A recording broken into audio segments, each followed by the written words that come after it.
Big TV భక్తి సమాచారం WhatsApp ఛానల్లో జాయిన్ అవ్వండి. అన్ని విశేషాలు ఎప్పటికప్పుడు తెలుసుకోండి. అందరికీ నమస్కారం. వెల్కమ్ టు బిగ్ టీవీ భక్తి. ఎన్నో ఆధ్యాత్మిక ప్రశ్నలకు సమాధానం చెప్పడానికి ఇప్పుడు మనతో పాటు ఐకానిక్ ఆస్ట్రాలజర్ గట్టుపల్లి సురేష్ బాబు గారు మనతో పాటు ఉన్నారు. ఆయనతో మాట్లాడి మరిన్ని వివరాలు తెలుసుకుందాం. నమస్కారం గురుగారు. జై శ్రీమన్నారాయణ. గురుగారు, ఆషాఢ మాసంలో చేసే ప్రత్యేక పూజలు కావచ్చు, హోమాలు కావచ్చు, నవరాత్రులు కావచ్చు, ఏవైనా సరే చాలా ప్రత్యేకంగా అని చెప్పొచ్చు. అందులో ముఖ్యంగా వారాహి అమ్మవారి నవరాత్రులు, వాటి ప్రాముఖ్యత ఏంటండి? వారాహి అమ్మవారిని అలానే ప్రత్యేకించి కాదు, అందరి అమ్మవార్లకు కూడా చేసేటువంటి విధానం ఉంటుంది. కాకపోతే ఈ మధ్యన ప్రసిద్ధిగా ఈ మధ్యన కొంతమంది అందరూ కూడా చెప్పుకొని వారికి ఏదో మంచి కలిసి వచ్చిందనే ఒక నిదానంలో ఈ యొక్క వారాహి అమ్మవారి చేసేటువంటి విధానం ఎక్కువవుతుంది. కానీ ఎప్పటి నుంచో వారాహి అమ్మవారికి పూజలు చేయటం కానీ, ఆరాధించడం కానీ, నోములు నోచుకోవడం కానీ ఎప్పటి నుంచో ఉన్నది. మన పూర్వకాలం నుంచి కూడా ఈ యొక్క విధానం ఉన్నది. అలానే వారాహి అమ్మవారిని ఒకటే కాదు, లలిత అమ్మవారికి కావచ్చు, గాయత్రి మాతకు కావచ్చు, దుర్గామాతకు కావచ్చు, వీళ్ళందరికీ కూడా నవరాత్రులు అనేది నిర్వహిస్తారు మన ఆషాఢ మాసంలో. కొంతమంది గ్రామ దేవతలకైతే ఈ ముక్కోటి దేవతలకు చేసేది బోనాలు ఉంటాయి. ఈ బోనాలు కూడా నిర్వర్తించేటువంటి ఆచారం కొన్ని ప్రాంతీయ ఆచార ప్రకారంగా అయితే మనము చూస్తూ ఉన్నాము. అలానే మనకి నోములు నోచుకోవటం అనేది మనకి ఆచారంగా ఆ ప్రాంతీయ ఆచారమే కాకుండా వారి ఇంటి ఆచార ప్రకారం కూడా నోములు నోచుకునేటువంటి విధానం కూడా ఏర్పడింది. అయితే మనకి ఆషాఢ మాసంలో ప్రత్యేకించి భూలోకంలో ముక్కోటి దేవతలు ఉంటారు కాబట్టి ఆ విధంగా వీరికి కోరిన కోరికలు తీర్చేందుకు వారాహి అమ్మవారు ఒక రూపంలో ఉంటారు కాబట్టి ఆవిడ కోరికలు తీర్చేదానికి విధంగా ఉంటారు కాబట్టి. ఇంకోటి ఏంటంటే కలియుగ దైవంగా మనం కోల్చేటువంటి శ్రీ వెంకటేశ్వర స్వామి వారు ఎలాగనో అలానే వారాహి అమ్మవారు కలియుగ అంతం కూడా ఆవిడ శ్వాస పీల్చుకునేటువంటి విధంగా ఉండేటువంటి అమ్మవారు. అందుకని శ్వాస పీల్చుకునే వారికి జ్ఞానోదయం ఎక్కువ ఉంటుంది, జ్ఞానం ఎక్కువ ఉంటుంది. మనం వెళ్ళిపోగానే మన పలానా మనిషి అని గుర్తించేటువంటి విధి విధానాలు అమ్మవారికి ఉంటాయి. అందుకని అమ్మవారి దగ్గర ఎక్కువగా హోమాలు పూజలు చేస్తారు. మరొకటి ఏంటంటే మన జాతకము లేదన్నా కళత్ర దోషం, నాగదోషం, కుజిదోషం, అలానే కనుక కాలసర్ప దోషం, రాహువు కేతువు దోషం, ఇలాంటి దోషాలు ఏమైనా ఉంటే కూడా వారాహి అమ్మవారి దగ్గర హోమం చేయించుకుంటారు. హోమం చేయించుకునేది ఆషాఢ మాసంలో చేయించుకుంటే ప్రాసిద్ధి కాల్చినటువంటి దేవాలయాన్ని కూడా చుట్టొచ్చినటువంటి పుణ్యఫలం అనేది కలిసి వస్తుంది. అలానే దోషాలు కూడా నివారణ అయ్యేందుకు ఎక్కువ ఆస్కారం కనిపిస్తుంది.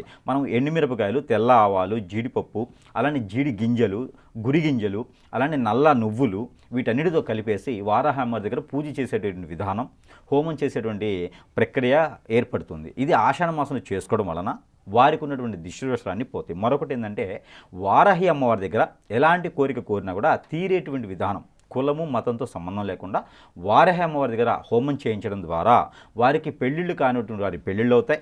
విదేశీ ప్రయాణం ఏదైనా ఉంటే కనుక ఆ విదేశీ ప్రయాణం చేసుకునేందుకు ఆసరాగా ఏదైనా విఘ్నాలు ఉంటే, వ్యాపారస్తులకి ఏదైనా విఘ్నాలు ఉంటే కూడా విఘ్నాలు అన్నీ తొలగిపోయేలాగా, అన్ని రకాల దిబ్బందులున్నా, హిప్నాటిజం, బ్లాక్ మ్యాజిక్ ముందు పెట్టడం లాంటివి ఉన్నా, అలానే కాలజాదు ఉన్నా, చేతబడి లాంటివి చేయించబడినా కూడా అవి కూడా తొలగిపోయేదానికి ఉంటుంది. కాబట్టి వారాహి అమ్మవారి దత్తాత్రేయ స్వామివారిని ఎక్కువగా ఆరాధించేటువంటి విధి విధానాలు అయితే మనకి కనపడుతూ ఉన్నాయి. మన తెలుగు రాష్ట్రాలు అయితే ఇరువురికిగా కూడా 10 మందిలో ఒక 9 మందికి కూడా ఈ విషయాలు తెలుసుకొని ఆ ఒక చెడు జరిగినటువంటి ఏదైతే ఉందో అది పాజిటివిటీ చేసుకోవడానికి కూడా చేసుకునే విధానం అయితే మనకి వారాహి అమ్మవారికి కనిపిస్తుంది. కాబట్టి అందుకని ఎక్కువగా వారాహి అమ్మవారి నవరాత్రులకి వీరందరూ కూడా నాన్ వెజ్ అని భుజించకుండా నేలపడక చేసుకుంటూ ఏదైతే మనం దీక్ష అనేది తీసుకుంటాం కదా, ఆ దీక్ష ప్రకారంగా 9 రోజుల పాటు ఒక్కపొద్దులు ఉండడం కానివ్వండి, హోమం చేసుకోవడం కానివ్వండి, సహస్రనామాలు చదువుకోవడం కానివ్వండి చేస్తూ ఉంటారు 9 రోజుల పాటున. అప్పుడు అమ్మవారి యొక్క దీవెనలు, కృపా కటాక్షాలు మన మానవాళి మీద ఉంటాయని ఒక నమ్మకంతో చేసేటువంటి పనే మన వారాహి అమ్మవారికి కావచ్చు, లలిత అమ్మవారికి కావచ్చు, దుర్గామాతకు కావచ్చు, ఇలాగా మన రేణుకల్లో మనకు కావచ్చు, ఇలాంటి అందరికీ కూడా చేసుకునే విధానం ఉంటుంది. వారి కులదైవానికి, వారి ఇంటి దైవానికి చేసుకునేటువంటి విధానం చేస్తే సరిపోతుంది. అయితే గురుగారు, వారాహి అమ్మవారి నవరాత్రులు ఎలాంటి నియమ నిష్టలతో చేయాలి అంటారు? వారాహి అమ్మవారికి ప్రత్యేకించి అయితే ఒకటే కలర్ వస్త్రాలు ధరించాలి, ఒకటే స్వయం పాకం చేసుకోవాలి, అలానే వారి స్వయం పాకం చేసుకున్నదే భుజించాలి, మరొక ముగ్గురికి వారి చేతి ద్వారా దానం చేయాలి. ఫుడ్ ఏదైనా వండినటువంటి వస్తువులు ఏదైతే ఉందో ఆ ఒక స్వయం పాకాన్ని మరొక ముగ్గురికి దానం చేస్తూ తను కూడా భుజించుకోవాలి. వారి పాత్రలు వారే కడుక్కోవాలి, వారే క్లీన్ చేసుకోవాలి, వారే చేపల మీద పడుకునేటువంటి విధానం అలా ఉండాలి. మంచి మాటలు మాట్లాడాలి, రోజుకి ఒక మంచి పనైనా చేయాలి, మొక్కలు నాటం లాంటి మంచి పని చేస్తూ ఉండాలి. నోటి నుంచి చెడుగా మాట్లాడకూడదు. వారాహి అమ్మవారికి సంబంధించినటువంటి మంత్రాలు అవి తంత్రాలతో సమానం. మనం సరిగా పలకపోతే ఖచ్చితంగా తంత్రం అవుతుంది. అందుకని వాటి ఉచ్చారణ కూడా సరిగా పలికేటువంటి విధానం కూడా ఉంటుంది. లేదు అంటే కనుక లలిత సహస్రనామం వినడం, దత్తాత్రేయ గారి స్తోత్రం గాని వినడం, ఇలాంటివి కూడా చేసుకోవచ్చు. ప్రత్యేకించి వారాహి అమ్మవారికి అయితే కనుక ఒకటే రకమైన వస్త్రం ధరించాలి. 9 రోజుల పాటు అవే ఉతుక్కోవాలి, అవే ధరించాలి. 2 వస్త్రాలు ఉంటే ఒకటి ఉతుక్కోవాలి, ఒకటి ధరించుకోవాలి. వేరే కలర్ ఏది వాడకూడదు. అది నియమ నిబంధనలతో ఏర్పడినటువంటి విధానం అన్నమాట. దాంతోపాటు బాగలముఖి కానీ లేదంటే కనుక ఇంకేదన్నా హోమం చేసుకున్నా, పూజలు చేసుకున్నా కూడా ఈ బాగలముఖికి అలానే వారాహి అమ్మవారికి కూడా ఏకదాటిగా ఉండేటువంటి మంత్రోచ్చారణలు కొన్ని ఉంటాయి అన్నమాట. లలిత సహస్రనామంలోనే ఒక భాగం చెప్పున లభిస్తాయి మంత్రాలు. వీటికి పసుపు కలర్ వస్త్రాలు ఎక్కువగా లభిస్తాయి. పసుపు కలర్ వస్త్రాలు ఎక్కువగా ధరిస్తూ ఉంటారనమాట. అలానే కాలికి చెప్పులు అనేది వేసుకోకూడదు. కంఠమాల అనేది ఒకటి వేసుకోవాలి. అదే మనకి జపమాల కూడా పనిచేస్తుంది. జపం చేసుకొని కంఠంలో ధరించుకోవాలి. ఇలాంటి నియమనిష్టలు చేసుకుంటే సరిపోతుంది. వారి నీరు వారే కాచుకోవాలి. ఈ వేడి నీరు కాకుండా చన్నీళ్ళతో స్నానం చేస్తే మరీ మంచిది. ఫ్రూట్ జ్యూస్ లాంటివి తాగకుండా ఫ్రూట్ డైరెక్ట్గా తినడే మంచిది. పాలు అవి లాంటివి తాగకూడదు. అలాంటి ఘన పదార్థాలన్నీ స్వీకరించకుండా, గడ్డ కూరలు లాంటివి కూడా స్వీకరించకుండా వారి నియమనిష్టలతో చేసుకుంటాం వల్ల వారు కోరినటువంటి కోరిక ఏదైతే ఉందో అది ఖచ్చితంగా రానున్నటువంటి ఆషాఢ మాసం బోనాలకు, ఆషాఢ మాసం నవరాత్రుల వల్ల ఆ కోరిక తీరేలాగా ఉంటుంది. అది కోరిక కూడా జెన్యూన్గా ఉండాలి. నేను సీఎం అవ్వాలని కోరికలు కాకుండా మనకి స్థాయికి తగ్గట్టుగా కోరుకుంటే అవి ఖచ్చితంగా అమ్మవారు తీర్చేటువంటి విధానం అయితే కనిపిస్తుంది. అది వారాహి అమ్మవారి యొక్క ప్రత్యేకత.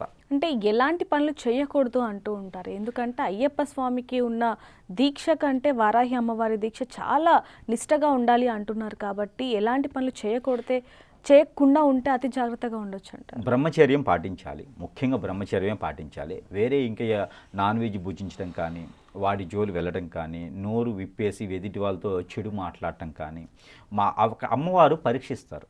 కావాలని చెప్పేసి మన మీదకి కొన్ని రకాలైన నిందలు వేస్తారు. ఆ దీక్ష ఉన్న సమయంలో నిందలు వస్తాయి. అంటే మనమే తెలియకుండా కోపము, ఆవేశం వచ్చేటువంటి ఆ స్థితిని తీసుకొస్తుంది. ఆ స్థితిని తీసుకొచ్చినప్పటికీ కూడా ఆ మంత్రోచ్చారణ మనము మాల ఉంటుంది, మంత్రమాల ఉంటుంది అనమాట, జపమాల. ఆ జపం చేసుకుంటూ ఉండాలి తప్పితే మనము ఏమి కూడా నోటి నుంచి అనకూడదు. అప్పుడే మన కోరిక అనేది తీరుతుంది. అంతమించి ప్రత్యేకించి నియమ నిబంధనలు అయితే ఏమి లేవు. వారికి వారే ఒక రూమ్లో పడుకుంటే సరిపోతుంది. ఆ రూమ్ను శుభ్రం చేసుకొని పడుకోవాలి. మనకి అయ్యప్ప స్వామివారి కానీ, హనుమాన్ కానీ ఇలాంటి మాలలు వేసుకున్నప్పుడు నియమాలు ఏమై ఉన్నాయో అవే నియమాలు పాటించుకోవాలి. దీంట్లో అయితే అక్కడ అయ్యప్ప స్వామివారిది ఏమైందంటే సద్ది అని చెప్పేసి ఎక్కడైనా తినొచ్చు. ఈ అమ్మవారికి ఏమైందంటే స్వయం పాకం తినాలి. అదొక్కటైతే వీరు చేసుకుంటే సరిపోతుంది. వేరే నియమాలు అయితే వేరే అవసరం లేదు. చెప్పులు మాత్రం వేసుకోకూడదు. చెప్పులు వేసుకోకూడదు, గొడుగు వేసుకోకూడదు. ఈ 2 మాత్రం ఉంటుంది. అలానే హెయిర్ కట్ చేయించుకోకూడదు, షవింగ్ చేయించుకోకూడదు. ఇవైతే ఉంటుంది. ఎన్ని రోజులైతే దీక్ష తీసుకోవాలనుకుంటారో అన్ని రోజులు మాత్రము పవిత్రమూర్తిగా ఒక సన్యాసి రూపంగా ఉండాలి. అంటే ఎన్ని రోజులు చేయొచ్చు అంటారు గురుగారు? ఇది 9 రోజులు, 11 రోజులు, 21 రోజు, 36 రోజులు, 41 రోజు చేయొచ్చు. వారి యొక్క దాని ప్రకారంగా వారి అవకాశాన్ని బట్టి చేయొచ్చు. ఎన్ని రోజులైనా చేసుకోవచ్చు. 41 రోజు చేస్తే సరిపోతుంది. ఏ దీక్ష అయినా 41 రోజులకి మనకి వశమవుతుంది. ఏ మంత్రమైనా మనకి 41 రోజు జపం చేస్తే ఆ మంత్రం మన వశమవుతుంది. ప్రతిరోజు కూడా ఆ మంత్రోచ్చారణ చేసుకుంటూ 41 రోజు జపం చేస్తే ఆ మంత్రం మనకి వశమవుతుంది. కాబట్టి వారాహమ్మవారి మంత్రాలు కూడా మనకు వశమవుతాయి. మనకు ఆ పాజిటివిటీ అనేది మనం ఏ పని చేసినా కూడా మనకి ఎదురు ఏది లేకుండా, విఘ్నాలు లేకుండా జరిగిపోతుంది. కాబట్టి అందుకని వారాహమ్మవారికి ఎక్కువ కొలిసేటువంటి విధానం కొన్ని ఒక ఆచార పద్ధతుల ప్రకారంగా, ప్రాంతీయ ఆచార ప్రకారం కూడా కొన్ని ప్రాంతాలు అయితే చేస్తూ ఉంటారు. అంటే ఏజ్ ఏమన్నా ఉంటుందా గురుగారు? ఎందుకంటే అక్కడ వారాహి అమ్మవారి దీక్ష కాబట్టి ఏజ్ వాళ్ళు చేసుకుంటే బాగుంటుంది అంటారు. వారాహి అమ్మవారికి దీక్ష తీసుకోవడానికి ఏజ్తో సంబంధం లేదు. ఎవరైనా తీసుకోవచ్చు. కాకపోతే పిల్లలు తీసుకుంటే కనుక బాడీలో హీట్ జనరేట్ అయిపోద్ది. బాడీలో బ్లడ్ అనేది సర్క్యులేషన్ ఎక్కువ అవుతుంటుంది ఆ వారాహి అమ్మవారిది కాబట్టి. అందుకని వారు తీసుకునేటువంటి విధానం ఉన్నవారు, ఆస్తమా, బ్లడ్కి రిలేటెడ్ ప్రాబ్లమ్స్ ఉన్నవారు, గ్రంథులతో ప్రాబ్లం ఉన్నవారు తీసుకోకపోవడమే మంచిది. ఇంకా మొక్కుబడులు ఉంటే ఒక 3 రోజుల పాటు వారు తీసుకోవచ్చు. ఆడవారు ఎవరైనా ఉంటే 6 రోజుల పాటు నుంచి 11 రోజుల పాటు తీసుకోవచ్చు. ఇక మగవారైతే ఇక వారికి ఉన్న ఆరోగ్య సమస్యలను బట్టి తీసుకోవచ్చు. ఇక దీంట్లో ఇది వదిలేయాలి, ఇది ఏం కాదు అనేది అయితే ఏం లేదు. దీక్ష తీసుకుంటే నిగ్రహంగా తీసుకోవాలి, లేకుంటే తీసుకోకపోయినా పర్వాలేదు. అమ్మవారు ఏమనుకోరు. తీసుకుంటే మాత్రం ఖచ్చితంగా పవిత్రంగానే తీసుకోవాలి. ఇది ఎక్స్క్యూజ్ చేసేది అయితే ఏమి ఉండదండి ఇందులో. ఖచ్చితంగా పసుపు రంగు వస్త్రాలు ధరించాల్సిందే, వారికి వారు ఉతుక్కోవాల్సిందే, అన్ని స్వయం పాకం చేసుకోవాల్సిందే, అన్ని రకాలుగా చేసుకోవాల్సిందే. ఇంక ప్రత్యేకించి అయితే దీనిలో ఏం అవసరం లేదు. వారాహి అమ్మవారి దీక్ష చేపట్టాలి అనుకునే వారికి ఈ వీడియో చాలా చక్కటి ఉదాహరణ అవుతుందని చెప్పొచ్చు గురుగారు. థ్యాంక్ యూ అండి. Thank you so much. For more videos like this, subscribe Big TV channel.